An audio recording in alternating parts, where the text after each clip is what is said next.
अब आज के इस वीडियो में विद्यार्थी सदिशों का योग एवं व्यवकलन सीखेंगे। पिछले वीडियो में विद्यार्थियों ने सदिशों के प्रकार, परिभाषा सीखी थी। अब देखेंगे कि किन्हीं दो सदिशों को योग करते समय क्या हमें नियम याद रखना है और क्या तरीका हमें अपनाना है। तो सबसे पहला आता है दो सदिशों के योग का त्रिभुज नियम। क्या होता है यह त्रिभुज नियम? त्रिभुज के बारे में सभी विद्यार्थी जानते हैं कि तीन भुजाओं से घिरी आकृति को हम त्रिभुज कहते हैं। तो यहाँ पर हमने एक त्रिभुज बनाया जिसका नाम ABC रखा। तो ये जो ABC त्रिभुज है यह एक विषम बाहु त्रिभुज है। यदि त्रिभुज की किन्हीं दो भुजाओं जैसे AB और दूसरी भुजा BC को यदि हम सदिश रूप में लें और इनका योग करें तो त्रिभुज की जो तीसरी भुजा होती है इन दोनों सदिशों का परिणामी कहलाती है। जैसे हम यदि वेक्टर AB A से B की ओर, इस तीर पर आपको ध्यान देना है, ये क्या है? वेक्टर AB, जिसकी वैल्यू को हम क्या कहेंगे? वेक्टर A है। और ये जो वेक्टर BC है, B से C की ओर, इसे हम कहेंगे वेक्टर B। तो वेक्टर B का जो एंड है वो कहाँ पर है? बिंदु C पर है। तो इस वेक्टर A और वेक्टर B का जो योग होगा, इस योग को हम परिणामी वेक्टर R के रूप में प्रकट करेंगे और यह परिणामी वेक्टर R जो होगा vector A plus vector B के बराबर होगा। तो यहाँ पे हम कहेंगे यहाँ त्रिभुज ABC में यदि वेक्टर AB बराबर वेक्टर A तथा वेक्टर BC बराबर वेक्टर B, तो वेक्टर A प्लस B यानी दो सदिशों का योग A से C की ओर वेक्टर AC के बराबर होगा, अर्थात वेक्टर R इसको हम कह देते हैं। तो चाहे A प्लस B बराबर R कहो, चाहे कहो वेक्टर R बराबर vector A plus vector B। या यदि हम यहाँ जैसे भुजाएं हैं, यहाँ पर A से B तक पहली भुजा, B से C तक दूसरी भुजा, A से C तक तीसरी भुजा, इस रूप में जब हम बात करेंगे तो हम कहेंगे vector AB plus vector BC बराबर वेक्टर AC। अब एक बात और विद्यार्थियों को यहाँ पर ध्यान देनी है, ये तो क्या हो गया? AB प्लस BC बराबर AC। दूसरी बात क्या ध्यान देनी है कि इस AC वेक्टर को A से C की दिशा में है, अगर इसको हम CA लिखें तो क्या हो जाता है? C से A में उसकी दिशा बदल जाएगी। और ऐसा हम पीछे पढ़ चुके हैं कि अगर इसका हम विपरीत सदिश लिखेंगे तो ये वेक्टर AC को हम लिख सकते हैं माइनस वेक्टर CA बराबर AB प्लस BC बराबर माइनस CA। तो इस प्रकार माइनस CA का जब पक्षांतर करेंगे तो AB plus vector BC plus vector CA बराबर एक महत्वपूर्ण परिणाम आ गया 0। तो ये सदिश योग में क्या होता है कि यदि त्रिभुज की तीनों क्रमागत भुजाओं को यदि हम क्रम से लें तो इन क्रमागत भुजाओं से निरूपित सदिशों का परिणामी जो होगा वो 0 होगा। तो यहाँ पर एक बात विशेष ये ध्यान देनी है। अच्छा, अब फिर से समझने के लिए एक बार विद्यार्थी और समझें कि यदि हम इन सदिशों को इस प्रकार बनाएं कि हमने एक वेक्टर ये लिया A और दूसरा वेक्टर हमारे पास है ये B, दोनों ही सदिश परिमाण एवं दिशा में भिन्न भिन्न हैं। A की दिशा किधर है? इस दिशा की ओर, और B की दिशा किधर है? इस दिशा की ओर। यदि इन दोनों का हम योग करना चाहें तो हमें क्या करना होता है? तो इस सदिश ए की ये है टेल और ये है हेड। इधर क्या है? टेल, और इधर क्या है? हेड। दूसरा वेक्टर ये आता है, तो दूसरा वेक्टर जो बी है वो इसकी टेल है और ये इसका हेड है। तो दूसरे सदिश की टेल यदि पहले सदिश के हेड पर रख दी जाए तो कैसे करेंगे? अब जो क्या करना है हमें, इस बी के समांतर और बी के समान एक सदिश, ये देखिए हमने बी के समान यहाँ पर ये सदिश लिख लिया। ये वेक्टर जो होता है इस पर ऐसे तीर का निशान बनाना जरूरी होता है। तो देखो ये जो बी है उतना ही कोण बनाता हुआ, किससे? अगर इस रेखा को आगे बढ़ाएं तो ये देखिए इस जो बीच का झुकाव है वो इस झुकाव के बराबर है। तो फिर होता क्या है कि वेक्टर ए के हेड से वेक्टर बी का टेल मिला दिया। अब वेक्टर बी का ये हेड है, वेक्टर ए का ये टेल है। इस टेल को हेड से जब हम मिलाएंगे तो ये एक नया सदिश तैयार हुआ है। इस नए सदिश को हम वेक्टर आर कहेंगे और इसकी value vector A plus vector B के बराबर होती है। अच्छी बात है। तो इस प्रकार किन्हीं दो सदिशों का योग ज्ञात किया जा सकता है। अगर हम इन्हीं दो सदिशों का व्युत्क्रम निकालना व्यवकलन करना चाहें अर्थात घटाना चाहें, तो यहाँ पर हमने क्या देखा, वेक्टर आर बराबर क्या हो गया? Vector A plus vector B. तो अभी हम क्या करेंगे, एक वेक्टर हमने ये देखिए ए खींचा, ये वेक्टर ए है। अब इस बी का हम नेगेटिव वेक्टर तैयार करेंगे, माइनस वेक्टर बी। तो वो माइनस वेक्टर बी क्या होगा? ये ऊपर की ओर जा रहा है तो वो क्या होगा? वो नीचे की ओर जाएगा। देखो दिशा हमने वही रखी है। तो ये वेक्टर कौन सा आ गया? ये जो बी वेक्टर है ये माइनस की अवस्था में आ गया। ये बी वेक्टर देखो इस दिशा में जा रहा है, इस दिशा में, तो इसका उल्टा हमने विपरीत कर दिया। तो अब देखिए ए का टेल यहाँ पे है और बी का हेड यहाँ पे है। तो अब ए के टेल से बी को हेड को मिला देते हैं। ये ए के टेल से बी के हेड वाली दिशा, ये जो परिणामी तैयार हो रहा है ये दोनों सदिशों के योगफल का परिणामी है। तो हम यहाँ पे वेक्टर क्या कहेंगे? आर बराबर वेक्टर ए, चूंकि योग कर रहे हैं यहाँ पे ये माइनस है तो ये माइनस हो जाएगा वेक्टर बी। तो इस प्रकार हमने देखा कि दो सदिशों का अंतर ऐसे निकल आता है। ध्यान क्या रखना है कि पहले सदिश की दिशा ये है और दूसरे सदिश की दिशा ये है। तो यहाँ पर दिशाओं का बहुत ज़्यादा ध्यान रखना है दो सदिशों का योग करते समय। अच्छी बात है। तीसरी स्थिति के बारे में जैसा कि अभी हमने शुरुआत में बात की कि जब हमने त्रिभुज की तीनों भुजाओं को, यदि त्रिभुज यहाँ पी क्यू आर ले लिया तो पहला वेक्टर पी क्यू हो गया, दूसरा ये वेक्टर क्यू आर हो गया और तीसरा वेक्टर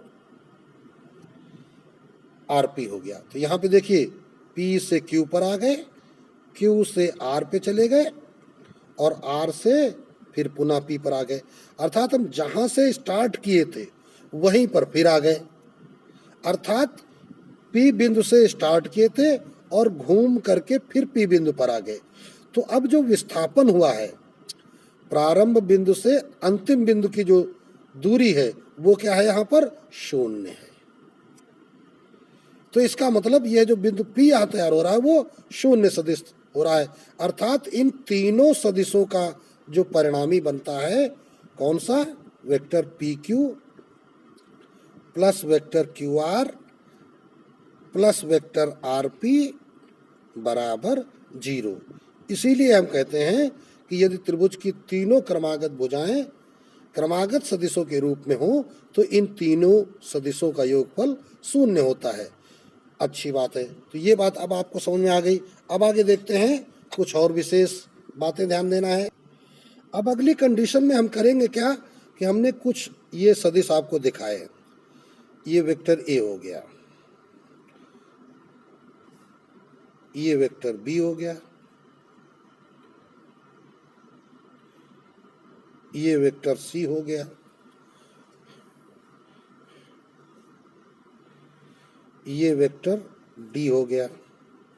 ये 4 सदिश हैं, इन चारों सदिशों को हमें जोड़ना है।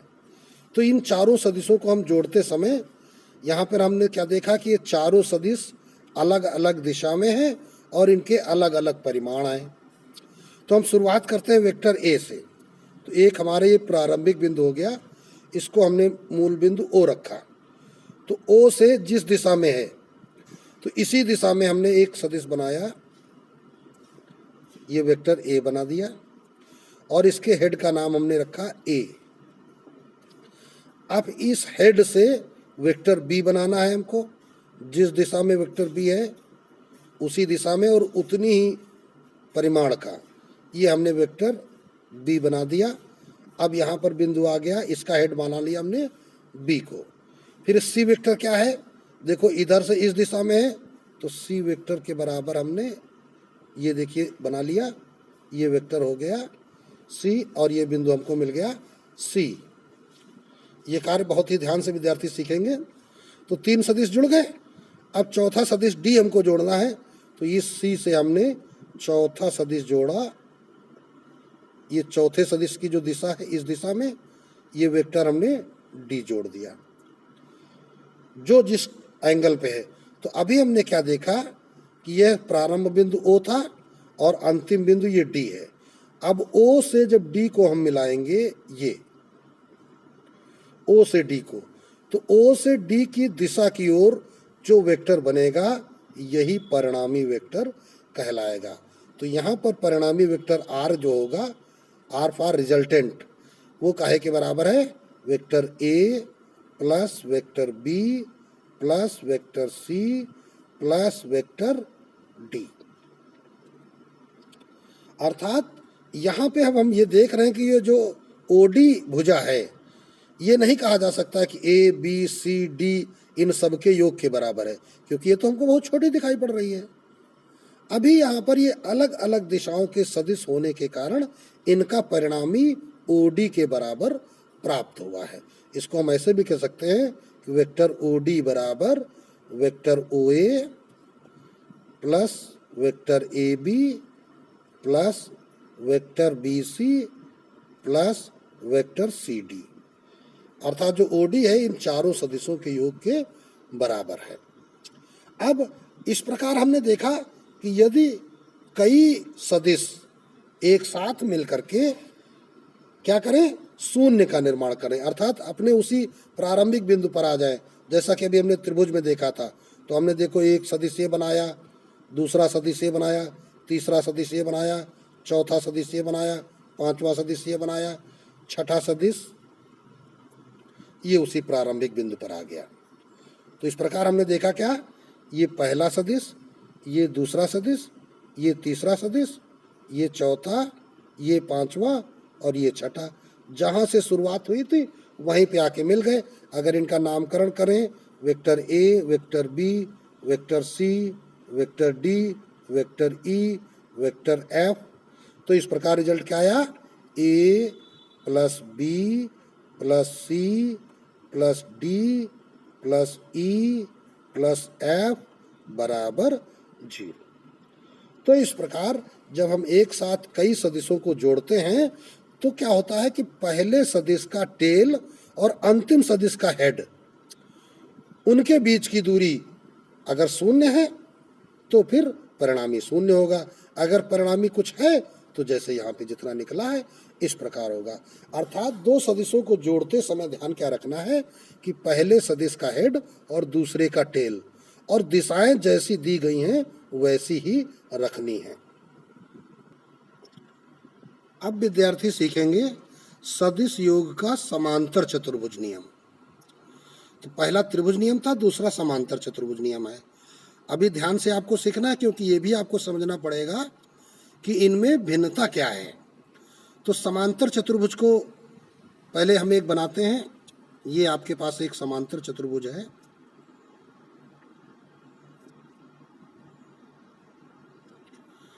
ये एक समांतर चतुर्भुज हमने बना लिया। अगर हम एक मूल बिंदु O लें और O से यहाँ पर हम दो सदिश बना रहे हैं, ये OA और ये OB, ठीक। ये वेक्टर A है और ये वेक्टर B है। तो ये क्या है? ये समांतर चतुर्भुज की दो क्रमागत भुजाएं हैं, ठीक। तो समांतर चतुर्भुज के बारे में हम जानते क्या हैं कि OA और इसका नाम हम लिख देते हैं C, या इसका नाम P रख देते हैं। तो OAPB एक समांतर चतुर्भुज है।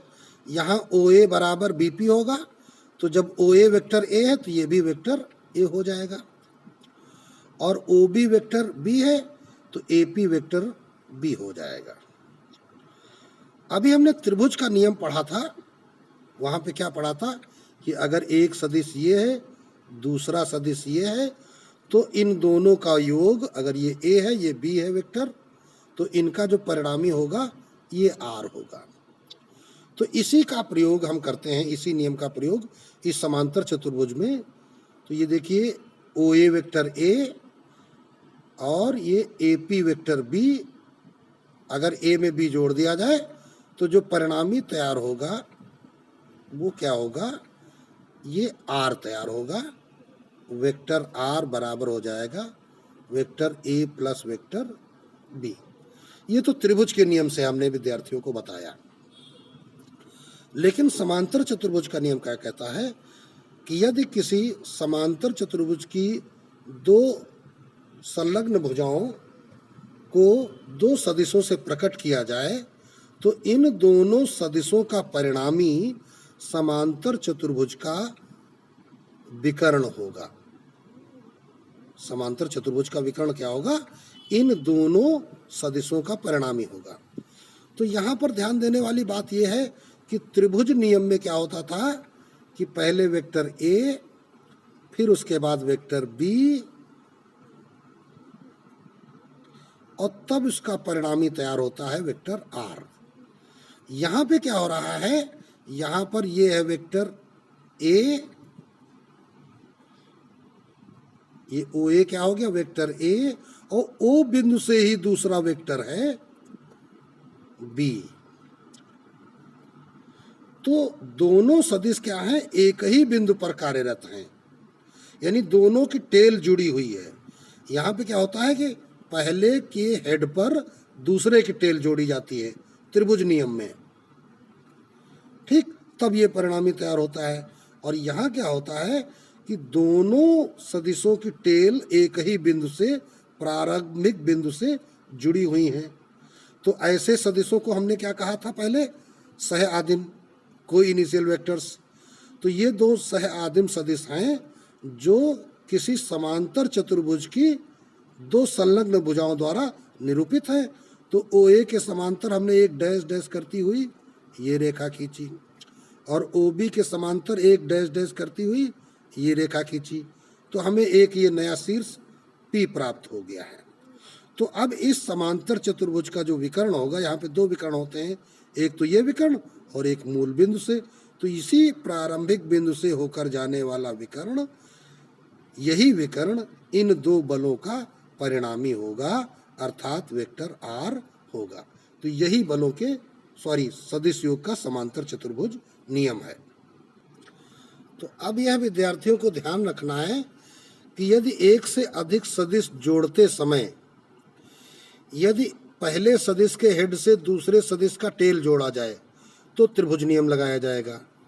पहले के हेड से दूसरे का टेल जोड़ा जाए, और अगर दोनों सदिशों के टेल जुड़े हों और हेड स्वतंत्र हों तो फिर इनका परिणामी जो होगा वो समांतर चतुर्भुज बना करके उसका विकर्ण होगा। अभी एक और बात विद्यार्थियों को सीखनी है कि मान लीजिए हमने कहा कि एक बिंदु O है, O पर ये कुछ सदिश कार्यरत हैं।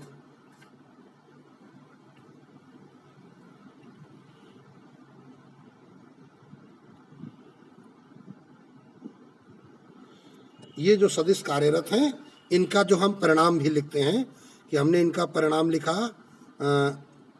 2 न्यूटन, ये 5 न्यूटन, ये 3 न्यूटन, ये 4 न्यूटन। इस बिंदु O पर इन दिशाओं में बल कार्यरत हैं और ये हमारा है 6 न्यूटन। तो एक बिंदु पर 1 2 3 4 5 बल कार्यरत हैं। अब अगर पूछा जाए कि इनका जो परिणामी सदिश है वो कितने परिमाण का होगा और किस दिशा में होगा, तो इसके लिए करना क्या होगा, हमको इन सभी सदिशों का योग निकालना होगा। तो अगर ये 2 सदिश होते तो हम यहाँ ये नियम लगा देते, क्योंकि सबका प्रारंभ बिंदु एक ही बिंदु है। ये कई सदिश हैं, तो इन सदिशों को बनाने के लिए जैसा अभी पीछे आपको सिखाया गया था वही कार्य हम करेंगे कि हम पहले इसको मान लेते, ये नंबर 1, ये 2, ये 3, ये 4, ये 5वां सदिश है। या यूँ कह दें कि इसको हमने वेक्टर A कहा, इसको हमने वेक्टर B कहा, इसको हमने वेक्टर C कहा, इसको हमने वेक्टर D कहा और इसको हमने वेक्टर E कहा। तो अभी जब हमने 2 या 2 से अधिक वेक्टर जोड़े थे तो जो मेथड वहाँ यूज़ किया था वही यहाँ भी करना है। तो सबसे पहले देखिए हम क्या करेंगे, हम 2 न्यूटन का अर्थात 2 सेंटीमीटर की ये रेखा खींच लेंगे, ठीक है ना। तो ये प्रारंभ बिंदु O से स्टार्ट हो गया। अब ये थोड़ा सा डैश डैश करती हुई आगे रेखा खींचेंगे। अब इन दोनों के बीच जितना कोण है इतना ही कोण पर ये 5 न्यूटन का बल बनाते हुआ हम ये देखिए जिस दिशा में है ये 5 न्यूटन का बल हमने बना दिया, ठीक है ना। अब आप अगर ध्यान से देखेंगे फिर इसके बाद 3 न्यूटन का किस दिशा में, ये ऊपर की ओर जा रहा है, यानी ये थोड़ा आगे इसको बढ़ा देंगे और जितना कोण ये है इस कोण पर ये हम उसी दिशा में ये एक हमने 3 न्यूटन का बल लगा दिया। ये 2 न्यूटन है और ये क्या हो गया 5 न्यूटन था और ये 3 न्यूटन अर्थात 3 सेंटीमीटर की एक रेखा खींची उतना ही कोण बनाते हुए। अब इसके बाद इसके हेड से ये वाला जो है इतना कोण बन रहा है, तो अब ये कोण थोड़ा सा आगे बढ़ा देंगे।